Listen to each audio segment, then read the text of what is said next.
Gente na Band Bahia, na Band News FM. Eu que agradeço, uma honra estar aqui com vocês e vai ser muito legal fazer esse bate-papo aqui. Renan, primeiro fazer um recorte do nosso estado, recorte de Bahia. Como é que está a organização dos diretórios do Missão, principalmente aqui em solo baiano? A gente passa também por um processo eleitoral para o governo do estado, o partido deve lançar a candidatura ao governo do estado da Bahia. Como é que está esse diálogo com o público baiano, principalmente os filiados do Missão? Nós estamos focando em montar os diretórios estaduais para participação nessas eleições.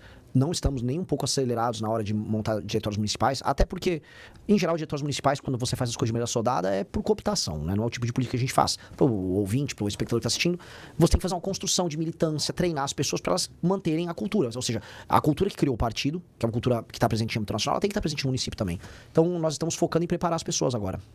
Certo. E o Nordeste, aí, já partindo para uma questão regional, sempre, historicamente, tem uma ligação...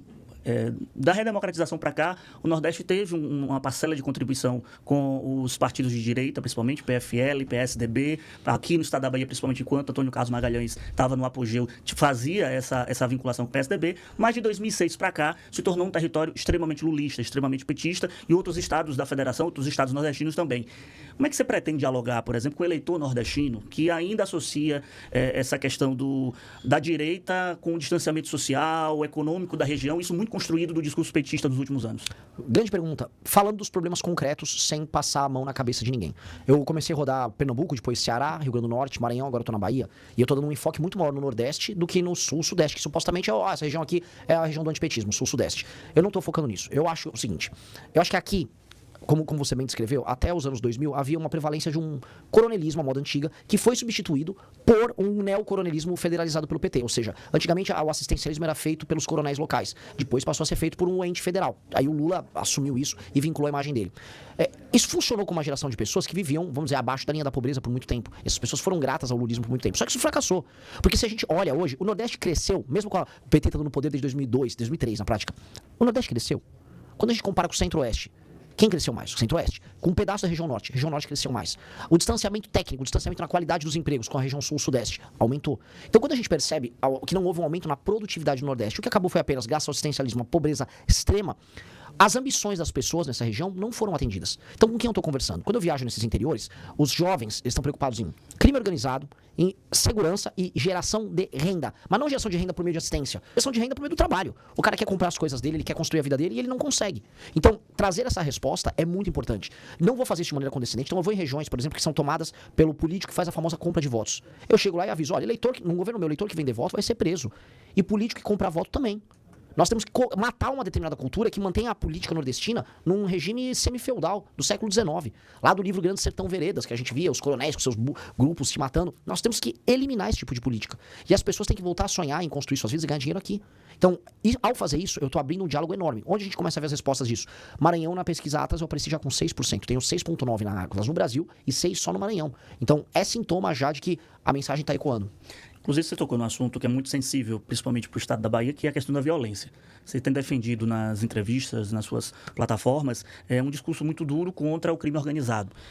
O que você faria de diferente do modelo que está, seja agora no governo do PT, seja do que foi o governo nacional, o governo Bolsonaro, agora há uma discussão de federalização desse assunto, com a possibilidade da criação de um Ministério de Segurança Pública. O que você faria diferente para, de fato, enfrentar essa chaga nossa, principalmente aqui da Bahia? Vamos lá, o PT foi muito leniente com o crime durante todos esses anos. O PT foi sempre defensor de uma agenda de diminuir pena para bandido. Historicamente, todos os governos do PT. Nunca houve um esforço em aumentar a pena. Tanto que foi durante os governos petistas que houve aquele famoso aumento no número de homicídios no Brasil. Quem está nos ouvindo tem que entender. Foi lá nos anos, principalmente do governo Dilma, que a coisa estoura para mais de 40, quase 50 mil homicídios por ano. É nesse período todo também que as facções ficam multibilionárias, especialmente o PCC. Então o PT, assim, sendo bacana para não ser processado, eu vou falar aqui, o PT foi leniente. Quem conhece as relações sabe que é um pouco mais do que isso. Quem conhece um pouco o que acontece no Ceará, o que acontece aqui na Bahia, 2 governos do PT, sabe que é um pouco mais do que isso. O Bolsonaro, do seu lado, ele entra no poder com o discurso de eu vou matar os vagabundos, daquele jeitão dele. Fez nada, vamos ser sinceros, fez nada. Ele falou em armamento civil, vou armar a população, sendo que armar a população não é política pública de enfrentamento ao crime. Política pública é uma coisa, garantia de direito é outra. O Bolsonaro só falou em armar e não passou um projeto. Fez nada, só ficou naquela conversa mole. Pois bem, o que eu vou fazer diferente? Preciso aumentar ainda mais as penas. Por mais que tenha havido aumento de penas agora, projeto inclusive do nosso deputado Kim Kataguiri. 2, eu tenho que mudar a lei de execuções penais e o Código de Processo Penal. Facilitar o processo, tem que correr mais rápido, não tem que ter progressão de pena, não tem que ter saidinha. Isso já diminui boa parte daquelas decisões do juiz. Não, ficou 3 anos, pode sair. Não, vai cumprir a pena inteira. Cumprir pena inteira tem que ser obrigação. 3, trazer o conceito do direito penal do inimigo, que é uma coisa que vai resolver Salvador. Aqui é o seguinte, vocês têm mais de 15 facções em disputa, tem gente que fala em 20 facções em disputa, microfacções, facção que surgiu de outra facção. Pois bem, para enfrentar esses casos, o direito tem que ser muito veloz e muito forte. Então eles têm que ter eles não podem ter os mesmos direitos que um cidadão. Então se você, por exemplo, está no meio da rua, se envolveu numa briga de trânsito, foi lá, perdeu a cabeça, deu um soco numa pessoa. Pô, beleza, você vai ter o seu direito de defesa garantido, porque você é um cidadão brasileiro que eventualmente passou do ponto. Agora, um membro de uma facção, tá tatuado o nome da facção, tá com uma arma dentro de uma favela, ou, por exemplo, é o contador da facção e tá atuando no mercado financeiro, você não tem presunção de inocência, você não tem direito de pagar fiança para poder sair da pena, você vai direto pro presídio, você não tem progressão em nenhuma hipótese. Esta pessoa, o direito é muito duro e o direito tem que ser muito veloz contra ela. Isso é uma maneira que vai permitir que aí sim o governo federal atue de maneira concreta junto com os estados para derrubar o crime. E aí matando, não quero me estender muito, mas é importante, matando esse tema, colocar estado de defesa a todos os municípios e todos os bairros, favelas incluso, que estiverem sob o domínio do tráfico, para que as polícias e o governo federal atuem em conjunto para a destruição deles e libertação das pessoas que moram nesses lugares. Hoje a gente vê isso nítido nas pesquisas. A gente está conversando aqui no nosso Boa Tarde Bahia com Renan Santos, pré-candidato à presidência da República pelo Partido Missão. Para você que está acompanhando a gente pelo estado de Sergipe, interior da Bahia também pela Rádio Sabiá FM, muito obrigado pela audiência. A gente tem uma polarização, isso está nítido nas pesquisas, do petismo e bolsonarismo, os dois se retroalimentando e querendo que não surja uma terceira via. Mas como furar de fato esse bloqueio? O que é que seria o diferencial do Missão, da sua pré-candidatura, da direita que já tem um espaço no Congresso Nacional? Qual é o ponto de corte? Porque há muito, quando eu acompanho as discussões sobre Missão, sobre o MBL, há uma acusação de que o MBL ajudou a eleger Bolsonaro em 2018. Poderia estar funcionando agora no processo eleitoral desse ano como se fosse um satélite para desviar a atenção do bolsonarismo. Como se apresentar? Como ser o diferencial dessa polarização e, de certo modo, combater esse discurso de satélite do bolsonarismo? Pois bem, o primeiro a desmentir esse discurso é o próprio Flávio Bolsonaro, que não quer participar dos debates comigo. Ele já falou que com o Renan ele não vai. Quem é satélite é o Zema, o próprio Caiado, que não falam mal dele. Saíram essas acusações absurdas contra ele, o Zema disse que, isso é errado. Errado tô eu de aparecer com cabelo mal feito aqui com você. Ele cometeu um crime. Isso é claramente, assim, ele foi uma autoridade que foi comprada pelo Daniel Vorcaro. A gente tem que só saber qual foi o favor que ele fez. A gente só precisa pegar esse vínculo. Qual foi o favor que ele fez pro Vorcaro ajudar o filme do pai dele. Eu entro, vamos dizer, na crise do bolsonarismo e nos problemas e nos crimes que eles cometem de maneira enfática. Isso não é um papel de um satélite, isso é um papel de uma força de direita diferente. Pois bem, como furar a polarização? Tratando de problemas concretos e não apenas apontando o dedo. Eu vim pra Bahia, assim como eu rodei o Nordeste, falando dos problemas gerados pelo Centrão e pelo lulismo. E não falando assim, o Lula é um maldito porque ele é um cachaceiro. Não, isto que o Lula defendeu deu errado, tá aqui, mostrei pra você. E ao mesmo tempo fui lá pra Santa Catarina, fui parar e eu mostro os problemas do bolsonarismo. São Paulo, o estado que eu nasci, mostro os problemas da própria gestão Tarcísio. Ao fazer isso e apresentar soluções, eu não escolho o lado que eu quero me afiliar. Não, eu mostro que eu sou uma pessoa capaz de ser um líder de um país que pode ser um só. E aí, como a gente percebe o funcionamento disso? Onde eu sou mais conhecido, eu ultrapasso tanto Lula quanto Flávio Bolsonaro. Na Atlas eu tô em primeiro do público de 16 a 24 anos e pegando eleitor de ambos, que é a coisa mais sensacional. Lá no Maranhão eu tirei eleitor do Lula, basicamente. Aqui, na Bahia, eu vou tirar eleitores do Lula, alguma coisa do Flávio. Então, isso é um sintoma de uma pré-candidatura que quebra a polarização, porque a polarização só existe se você ficar buscando eleitor de um lado. Eu pego de todos os lados. Renan, e sobre as suas prioridades para o Congresso, a formação de bancada? A gente sabe que hoje a gente tem um regime quase semi-presidencialista na prática, em que o Parlamento e que a Câmara tem muita força, o Congresso tem muita força. Como seria essa construção do Missão dos Estados para fazer bancadas de deputados federais e a sua relação com o Congresso, como é que seria? Nós precisamos aumentar o poder do Poder Executivo. Quem está nos ouvindo tem que entender assim.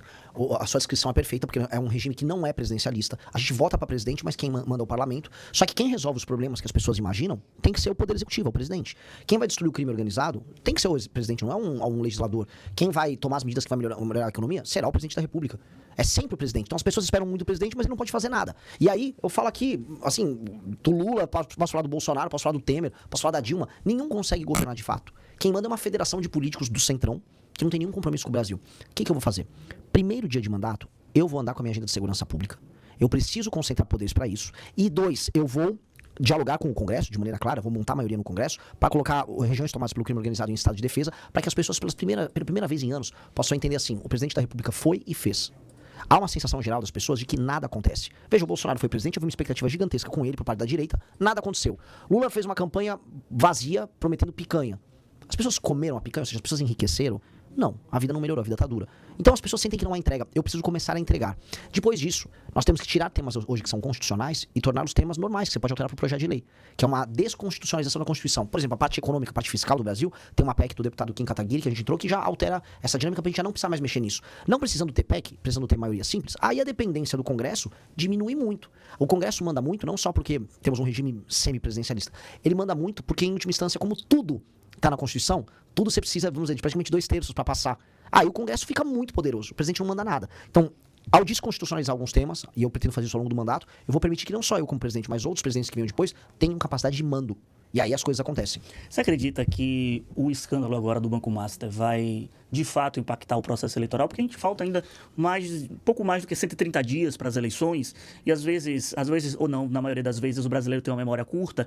Então, se até a boca da campanha não aparecer nada novo, tende a cair no esquecimento, mas vamos lá. Se você acha que, de fato, o Banco Master vai influenciar no processo eleitoral deste ano, da disputa da presidência da República, e eu emendo. Renan Santos bota a cabeça tranquila no travesseiro e dorme, porque não vai aparecer o nome dele em nada dessa questão do Banco Master? Olha, essa é uma das grandes delícias dessa campanha. É o fato de eu poder realmente não ligar para nada e falar de tudo. Apontar o dedo para todas as pessoas. Graças a Deus, nesses 12 anos que eu atuo na política, nunca cheguei perto de um escândalo. Nunca reagi a essas tentações malditas. Infelizmente, essas pessoas caem nas tentações porque elas não têm espírito público. O que eu quero, eu me falo, então você não tem ambição nenhuma, você quer ser um cara normal, de classe média. Minha ambição é muito maior do que a deles. Eu quero entrar pra história. Esses homens pequenos, eles querem comprar um apartamento, eles querem sair com uma prostituta, que é o que esses políticos gostam de fazer. Eu quero entrar pra história.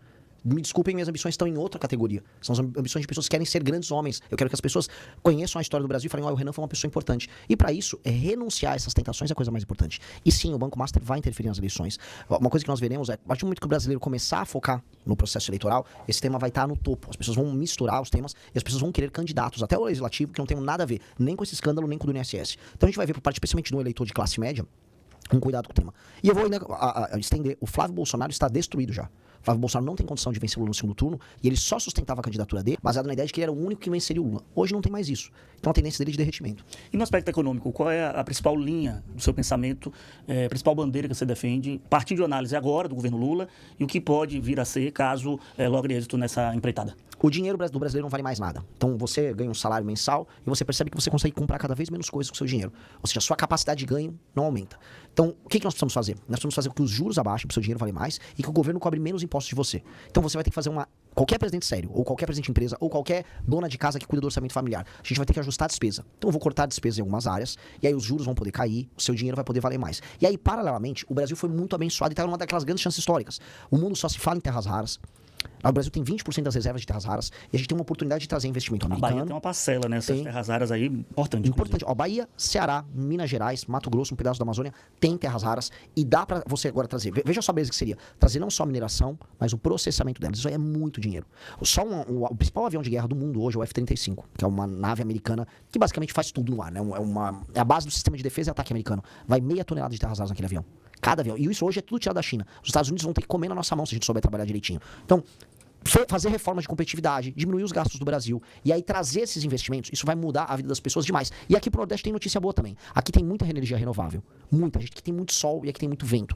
No Ceará nós temos urânio, nós temos que trazer desde energia nuclear até fomentar energia eólica, energia solar, de modo a gente poder trazer data centers para cá. Trazer um monte de data centers, igual aconteceu agora no Ceará. É trazer data center com energia abundante, com água abundante. Nós vamos poder ter uma indústria de tecnologia girando aqui nos estados. Porque o mundo, aqui, não vou me estender, mas isso aqui é bem importante. A economia do mundo nos próximos 50, 60 anos vai se basear em produtos industriais de altíssima tecnologia que utilizam as tais terras raras e, do outro lado, inteligência artificial. O Brasil tem a energia para você fazer os data centers, para ter a inteligência artificial para o resto do mundo, e o Brasil tem as terras raras para os superprodutos. Ou seja, se nós tivermos um presidente sério, nós vamos crescer muito nesse século. A Glória está participando aqui pelo nosso WhatsApp. Também tem a participação aqui do Heron, parabenizando a sua postura, principalmente no programa Canal Livre aqui da Band. Tem a participação aqui, mandar um abraço para Erval, motorista por aplicativo. Agora a Glória pergunta o seguinte: Vitor, boa tarde. Pergunta para o Renan o que é que ele acha do Flávio Bolsonaro embarcando hoje para os Estados Unidos. Eu acho muito triste que quando ele não tem mais, vamos dizer, coragem de enfrentar os problemas aqui no Brasil, ele precise puxar o saco do Trump para obter validação. O Trump taxou o Brasil.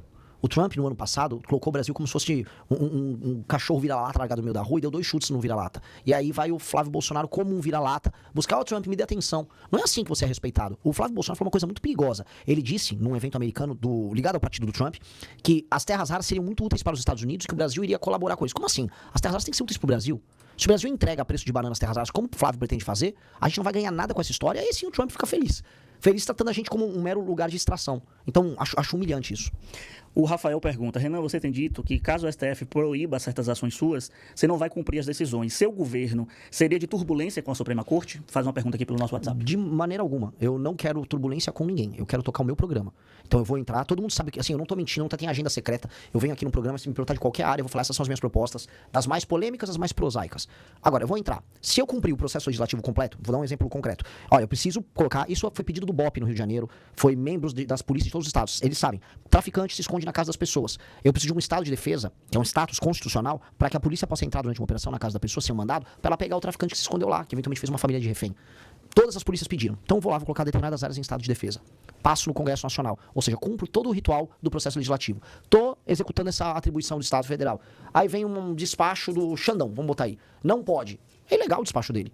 Eu não vou aceitar um despacho legal, eu não vou cumprir. Aí quem procurou briga foi ele. A questão que tá eu fui eleito pra ser presidente, eu não fui eleito pra ser um boneco, pra ser um palhaço que vai ficar sentado numa cadeira recebendo um salário com um monte de assessor. Não, eu tenho que, enquanto presidente, cumprir minhas obrigações. Se o STF não deixar e isto for ilegal, eu não vou cumprir. Agora, quem tá provocando briga ali seria o STF. Então eu já deixo avisado pro STF. Cumpra seu papel que eu cumpro o meu. Eu não tô querendo arrumar briga com ninguém. Renan, eu queria te agradecer a disponibilidade de ter vindo aqui ao nosso Boa Tarde Bahia, aqui na tela da Band, no só da Rádio Band News, e que os microfones estão sempre abertos. Agradeço demais, foi um grande prazer. Parabéns pelo teu trabalho. Obrigado. A gente vai para um rápido intervalo. Na volta, mais informações de política, economia e justiça para você. Fica aí, voltamos já.